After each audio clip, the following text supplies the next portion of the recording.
Hello everyone, thank you for being here, and thank you to K-Space for hosting me tonight. Already, I didn't even do anything, I love it. Thank you so much.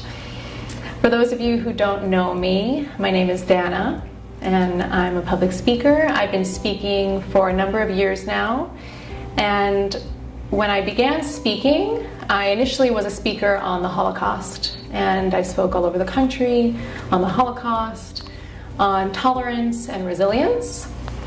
And what was interesting is over time, people began coming to my lectures because they saw on my biography that I was a hypnotist that specialized in trauma. So I started getting a lot of questions in those lectures about transgenerational trauma, the mind, how to work with the mind. So within about a year of me speaking, my speaking began to shift. And what's happening tonight is my speaking is shifting a little bit more, which is interesting. I am going to speak to you tonight about certain things that I actually don't really share with anyone. These are some of my deeper thoughts. So although I'm very excited to share with you, there's part of me that is a bit intimidated because it is different, and that is quite exciting, and I'll tell you why. So when I began speaking about the mind, I give 90% of credit for everything, for healing everything, for a long time, to the mind, the subconscious mind. It's my passion. I am alive when I speak about this. And oftentimes, about 10% of my speaking engagements were consisting of the body too. So how to instill anti-inflammatory practices for the mind and body to have optimal well-being. So that's shifting. I still am a big advocate for the mind and obviously working with the mind. Yet I have a full belief now that all of healing, everything, whether it's addiction, depression, anxiety, disease, there's the mind, body, and spirit. It's equal. And you have to pay attention to all aspects at the same time. So that's kind of inverted a little bit. So now more and more what I'm speaking about is I give a lot more credit to the spiritual aspect, and it's about 90% of what I feel is healing, and it's about how the spiritual aspect corresponds with the mind and the body. So that's what we'll do tonight. We're going to speak about beliefs, feelings, quantum physics, and spirituality. So before we go into any of that, I'd like to give you a little bit more context about why I even speak about this, who I am, what is even relevant, and a little bit of that path. It was about 7 years ago, more or less, a little less. I came to this work literally by accident. I was not born wanting to be a hypnotist, was never in my life trajectory. And basically what happened was about 7 years ago, it became a necessity in my life. The story goes that I was nearly killed in a car accident. Basically what happened was I was sitting inside of a shopping plaza, and a car came at me at 80 miles per hour. After hitting two other cars into the shopping plaza, he T-boned my car. My car did 3 flips, and then I basically landed upside down for about a half an hour until the firefighters came to cut me out. So I had tremendous physical damage, tremendous physical injury. I broke my body in half, blood, bruises, traumatic brain injury, and that had nothing on my mental and emotional injuries. I developed what's called PTSD, or post-traumatic stress disorder, and basically it came down, I had such anxiety that I really felt like I couldn't leave the house and lightning was going to strike me in every moment. Very high PTSD. So I knew I needed help. I was a very independent, confident girl before that, and then all of a sudden I was dependent on anything and everyone, and I did not like that. It was less about the car accident and more about really me losing control and dependency. I sought out therapy, and I met this really nice woman. She was very kind, yet after talking and talking and talking about my accident for about 6 months, I still felt the same. Nothing shifted. So I essentially, well, actually I didn't. I was gonna say I essentially felt like it was my fate, but I didn't. I was actually a very stubborn person, and I still am. And I had it in my mind that I'm going to do anything and everything to get back to who that girl was. It's gonna happen. It's not an accident that basically threw my life upside down is not going to change my personality. I was one way before the accident. How am I not going to get back to that? So there are many doctors that told me actually my life is changed now. This is my new normal and I should accept that. Not my personality. What ended up happening is I met a very special woman who told me of a trauma therapist, and at that time, trauma was basically my middle name. I very much understood it, and I knew that if I did not take care of this now, it'll only exacerbate. So I met this woman, and when I first met her, she basically said just something to the extent of, she's a bit different, if that's okay. I said, yes, please, whatever, I'm ready. And she said she does this thing called hypnosis. I said, okay, everything and anything, not that. That's not happening. So essentially what happened was after about maybe 7 times seeing her, I got to really liking her, and I decided that let's try it. So within the first session of doing hypnosis with her, I left feeling better. Something shifted, I felt a bit lighter, and then within about a month and a half, all of my trauma was gone. The next month, my depression, and the next month, my anxiety. Within 3 months, this woman completely cleaned me up. And if you know anything about PTSD, what's interesting is sometimes it's not even in that moment that you feel this tremendous pressure on you. It can happen in 10 years. And it could be something, an instance that happens that has this basically unresolved, and it clouds, it overwhelms your mind, and then in 10 years time when there's a little stress, a little trigger, basically the little things are things you cannot cope with. So oftentimes when people have PTSD, it really is the filter of their life, and it's unfortunate. So that brings us here today. So let's get into it. Let's talk about beliefs, and we'll get into the infrastructure of humans and how we work and what makes us function and highly function. Beliefs are the infrastructure of our identity. They are who we are, or at least they are who we think we are. You're born to certain parents, in a certain environment, with certain situations.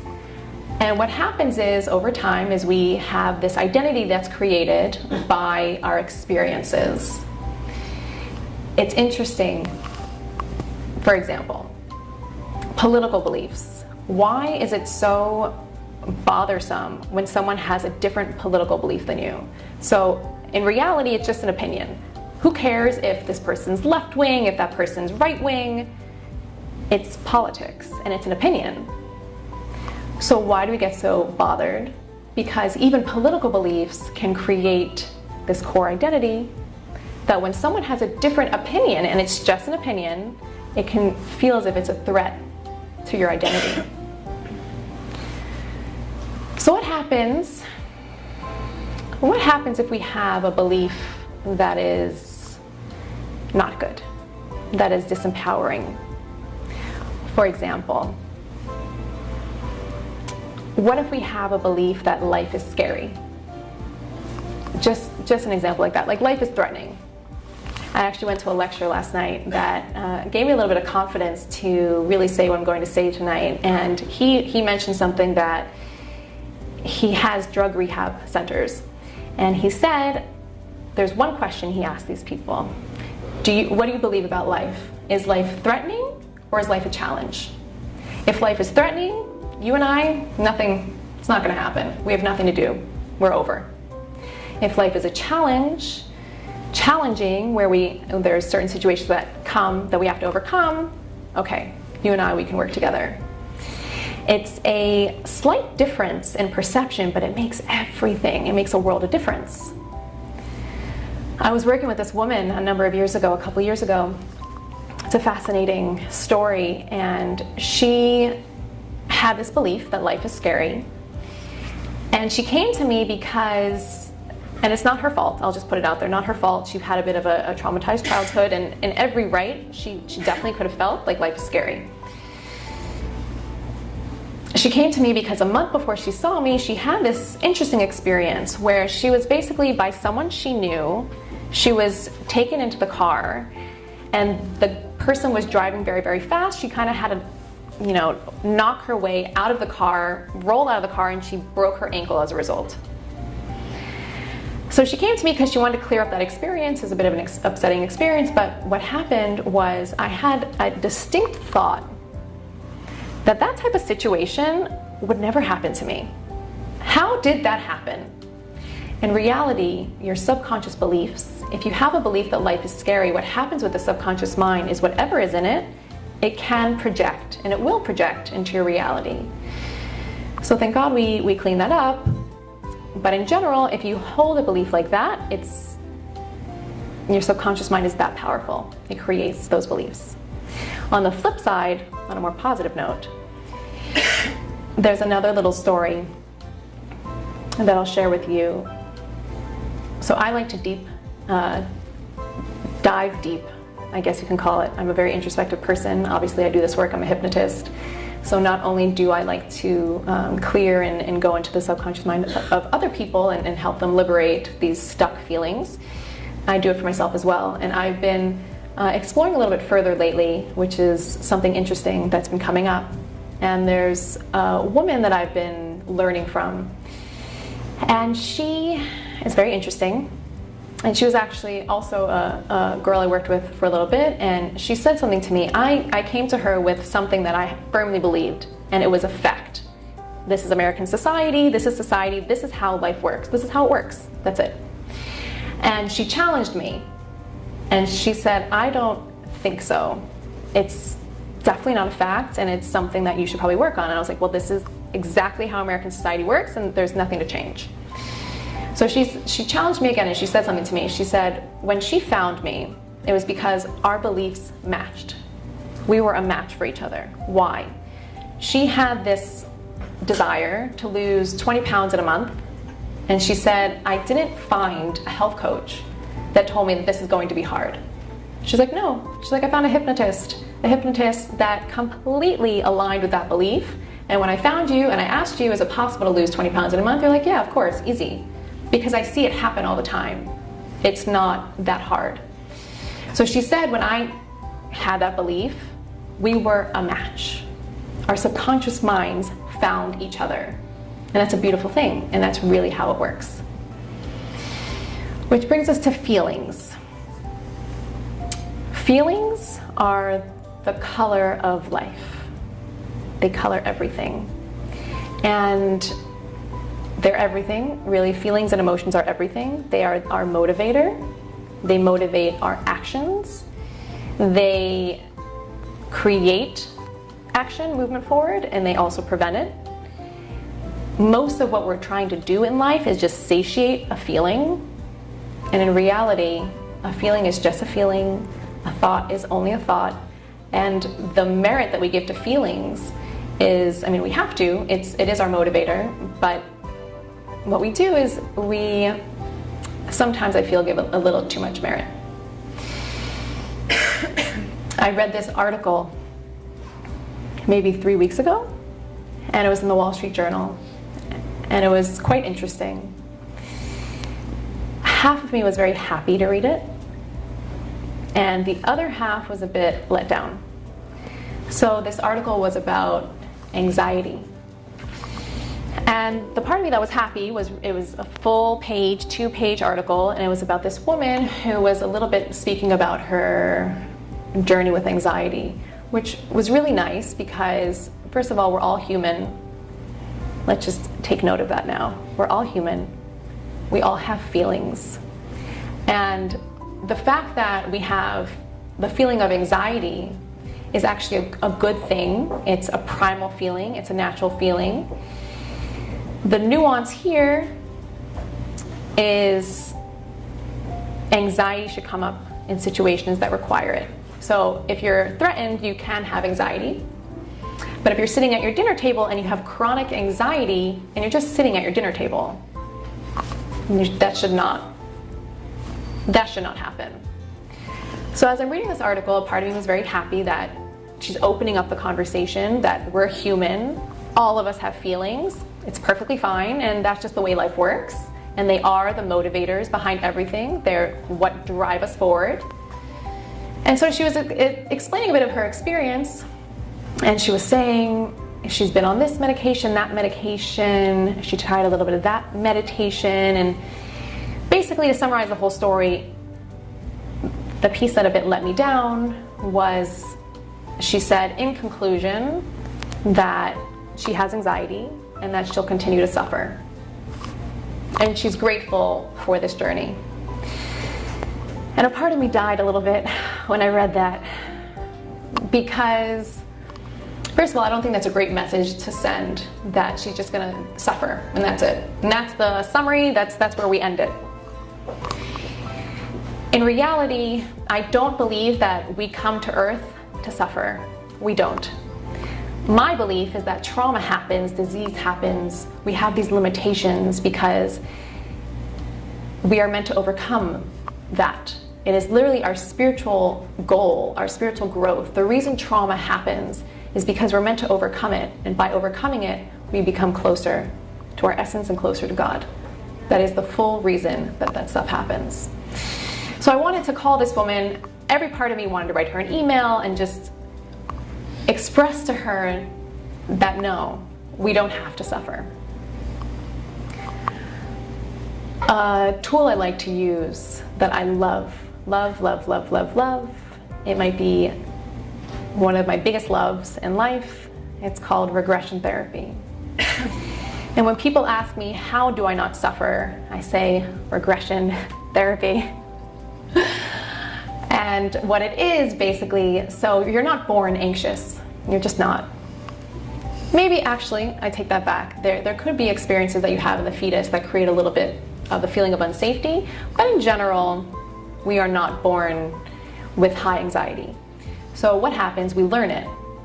Through experience over time is we learn to have these emotions, and that's all they are, they're just feelings, they're just emotions. So what happens if you have enough of these experiences, they just compile on top of each other and then just become this storehouse of emotions. So what I like to do and what I like to say to people is there's two metaphors I like to use. Either the file folders, which is basically like your subconscious mind, are file folders. They're the storehouse of every single experience you ever had. Or sometimes I like to call it a bucket. So for example, welcome. If there is water at the top of a bucket, the bucket is full, it's full, it's full. If there's one little drop of stress, one little drop of stimulus, what ends up happening is that the bucket overflows. So what do you do with the bucket? You empty it. If you empty the bucket, which I like to call regression therapy, if you empty the bucket, the new stimulus, the new stress that comes in actually has a place to go. It doesn't create overload immediately. It has a place. So how does that work? Regression therapy is really interesting. Basically, when you're in the hypnotic state, which is basically the meditative state, your subconscious mind has easier recall. That's all it is. If you're anxiety, for example, since we're there, if we're wanting to source the origin of the anxiety, what happens is it's in the languaging of the hypnosis through certain visualizations. You go back in time to the beginning. Maybe you're 2 years old, 3 years old, 17 years old, where you had the first elemental foundational experiences where you had that feeling. So what do? You go into those memories, and by neutralizing those memories, not changing the memory because life happened, but by uplifting the emotional charge, by releasing it, basically you're emptying the bucket. So you're not carrying that baggage or that energetic feeling around with you everywhere. You're literally releasing it. So that's regression therapy, and I love it, and I'm passionate about it, and it's actually one of my biggest advocacies is speaking out about regression therapy because, again, feelings are just feelings, and if we can learn to release our feelings at the origin, and if we can learn to navigate through our feelings and allow ourselves to be a little bit more lighthearted about being human and having feelings, we'd be a lot happier. There's one little extra story I want to put in the feelings, and I wasn't going to do it, but I think I'm going to do it. I'm starting to do something a little bit experimental with my regression that just happened over the past couple weeks, and it's actually quite cool. And it came to me by an exercise that I was doing, and I like to experiment. I'm actually the first guinea pig. Before I do anything with anyone, I do it on myself and see what comes up. And oftentimes it's all fun too. And healing doesn't have to be hard. Through the use of imagination, through the use of the way our brain works, it actually can be fascinating, it can be lighthearted, and it can be very quick, super quick. And I know there's probably some people out there that are a bit negating that, but I'm just telling you what I've seen and what I've experienced. The story goes like this, and I asked permission to tell this story, and it's a woman I'm very connected to, and I'm very honored to know her. And she happens to be my mother. My mom, when I was little, lost a baby. And I have a feeling, and not exactly a feeling, a knowing, that that experience that she had spilled over into me, and it's a big reason that I later in life had a bit of fatigue issues and depression issues. And I've worked on that, and that's cleared. But there was always a little piece of me, and I'm a pretty happy and optimistic person, there was always a little tinge that was slightly sad, a little bit of melancholy. And I just kind of accepted it, and that was it. And what happened, I was doing these exercises that were quite profound, and what I would do is, by doing these exercises, part of the exercise, I'd basically put my hand on the paper. It was a writing assignment, basically coming full circle into certain things that have happened. So I put my hand on this paper after doing the writing assignment, and basically I would feel as if my emotion is now going into the paper. So the paper now owns my emotions. I don't own it anymore. It doesn't belong to me. And what was interesting about doing this one in particular, I started to feel into my mom, and it was kind of weird. I kind of felt like I stepped into her, and what was interesting is that pain that I was feeling, I basically started to cry in a very deep way, and I started to very much so connect with my mom, and I've cleared, like I said, the things that have happened with myself, but this was as if I was stepping into my mom's shoes. So what happened was, after that was gone, the sadness was gone, it's gone, it's completely off my shoulders, and what I realized was that sadness that I was carrying did not belong to me, it was not mine, it was my mother's. So what I'm doing now, the brilliant part of that story is what I'm doing now is I'm regressing people not only through themselves, through their parents. Oftentimes the emotions that we carry has nothing to do with us. It's emotions that we've absorbed from our surroundings. So oftentimes I get clients that have done so much beautiful work already, they're very enlightened people, and I'm like, what are you even doing here? And what I realize is that they have this absorption. So that's my newest experiment. So that brings us to quantum physics. And I'm a bit of a science nerd, and I love exploring concepts that I just don't know. And I'm not exactly a scientist, yet I love the philosophy behind even physics. And my biggest philosophical question, and I don't know if any of you have this either, I'm sure it's crossed your mind a time or two, is there such thing as free will, or is it all predetermined? I used to believe that it was all free will, that we're in control of our destiny, and that was that. And then I had the opposite belief that actually no, it is all predetermined, it is all written by God, and I just have to show up. And I never really knew how to behave like that, because if I don't have any free will, if it's literally my tikkun, or basically my spiritual refinement in life, then how do you really fully interact with that?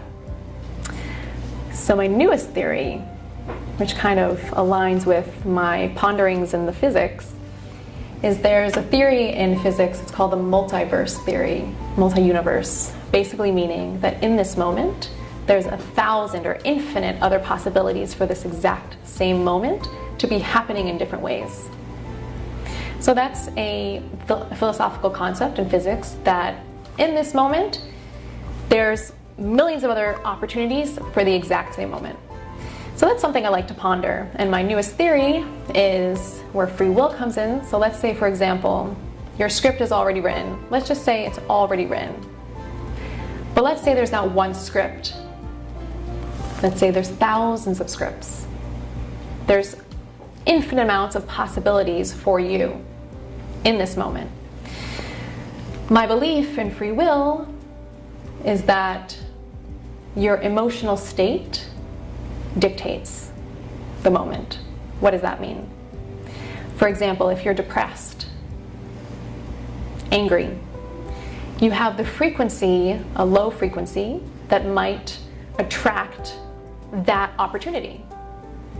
Or if you fight for your happiness in higher, elevated, more conscious, sustained states, then the ability of what you're attracting is on this spectrum. So yes, if all these opportunities are happening at once, your free will comes in your ascension of your consciousness. Your decision for what emotional state you show up with in life. That's my latest pondering. So if you question it or not, we can talk later. And it's something I'm still developing, yet I like that. I like that little theory, and it's something I like to think about. And I find truth in it. And that brings us to spirituality. A couple years ago, I left everything in my life. I basically had a full-blown practice. I was speaking all over the country for this book I wrote. I was about to get married, and I left all of it. A very irrational move, super not logical. And there was something, a deeper burning desire in me that would just not be quiet. Anything I did would not be quiet. So although I felt as if, really stupidly, I'm leaving everything, I followed that. And I followed that instinct. And thank God I did. It's another story for another time. It just blossomed into a more enriching life. So I found myself, I moved to Israel. And when I first got there, I was going to spend a week in Tzfat, the city where the Kabbalah was written. And I ended up spending, 2 months there. It worked out that I had time to take this mini sabbatical and spend time really all day learning Torah and Kabbalistic philosophy, and it was just a really beautiful time. When I was there, this was about a year after doing the work I was doing. And when I began doing the work that I'm doing, it was very technical. It was very math oriented. It was just like, this technique works for this person. That's how it works. And now it's developed into more of like an artistry. And I've seen hundreds of people now. So it is math, and there is definitely technique behind it, but it's evolved. So I had this teacher who taught Tanya.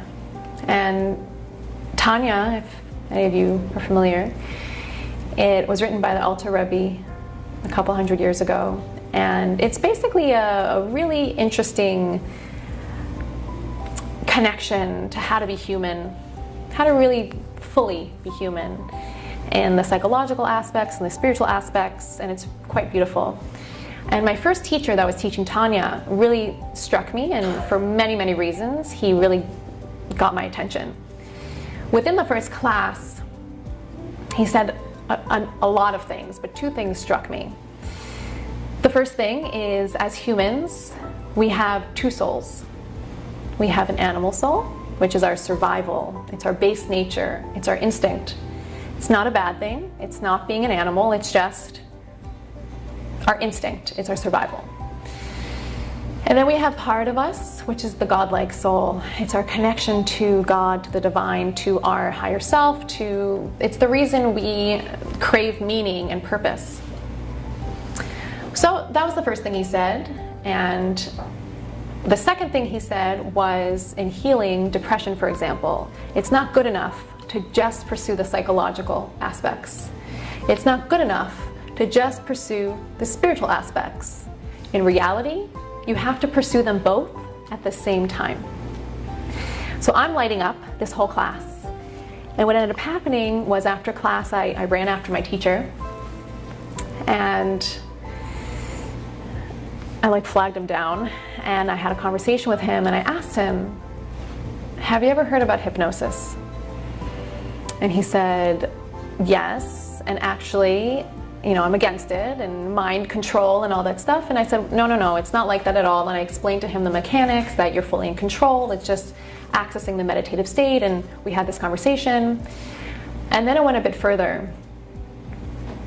The subconscious mind is our base nature. It's our animal instinct.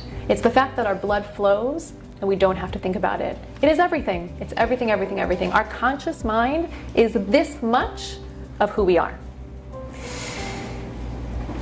So when I was speaking to him, I was having these epiphanies that what happens when you clear the subconscious mind? What happens when you clear your addictions, when you clear your base frequency of emotions? What happens when you transcend that, when you can clear that? You actually create more space in the brain for your superconscious, meaning you create more space in your body, in your life, for the part of you that is connected to God. That being said, anyway, I loved that. So the idea here is, for sustained happiness, you cannot just sit in analysis for 17 years. You can be so aware, so aware of the mechanics of your brain, of what happened with your parents, what happened with this experience, and this experience. But if you just pursue the intellectual pursuit of the mind, it's empty. It's empty. If you just meditate all day on a mountaintop and disconnect from reality, period, there's also an emptiness about that.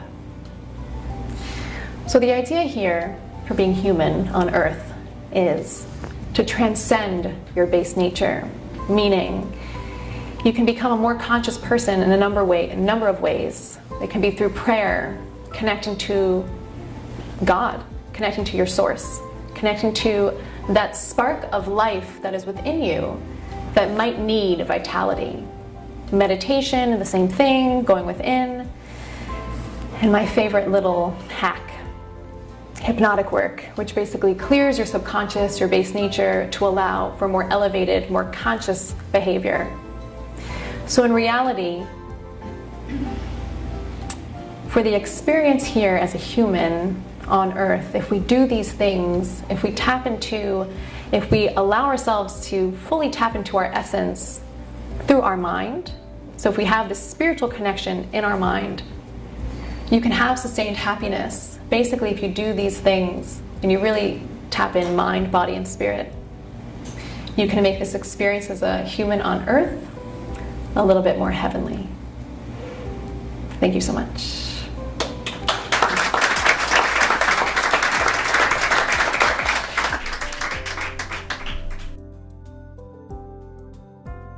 Her question was about addictions. Where do they come from? People are very afraid of feeling their feelings. And not to say feeling our feelings is easy, because yes, it's uncomfortable when you don't feel well, when you have an episode of depression or chronic depression. Who wants to feel that? No one. So why do we do drugs? Why do we overeat? Because we're suppressing our feelings. We just don't want to feel it.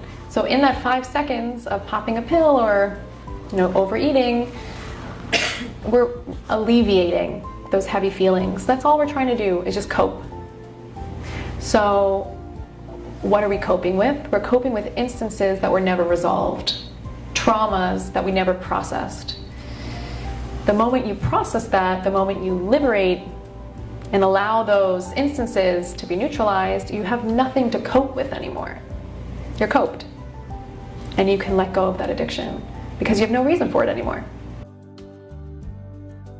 That's a huge fascination of mine, and that is something I actually do study. Transgenerational trauma, epigenetics, how do you influence that? And that's something I mentioned, I think you missed it, but for sure, we carry it in our DNA. It is part of us.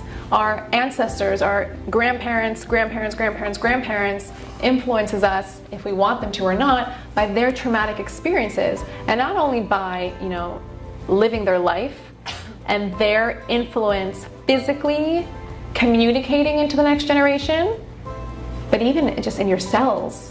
If you have trauma in your ancestry, then your cells might be less vital because they're I guess in fear, if you can say it that way. Yeah. So a lot of what hypnosis does, and you can go into, I love doing this, generations, and what it does is by liberating that ancient trauma, your cells can become more vital again, your spirit can become more vital again. And like we were saying earlier, sometimes your emotions have nothing to do with you, they're just absorbed by that. And that is what epigenetics is. Epigenetics is how your lifestyle affects your DNA. So what hypnosis is kind of hacks the system. You don't have to have a completely meditative, don't leave the house, Zen lifestyle to not be stressed. In reality, it brings you into a level, ultimately, I don't want to say of never being stressed, but of really having a sturdy composition to handle life and environment. So that's kind of how it works with epigenetics.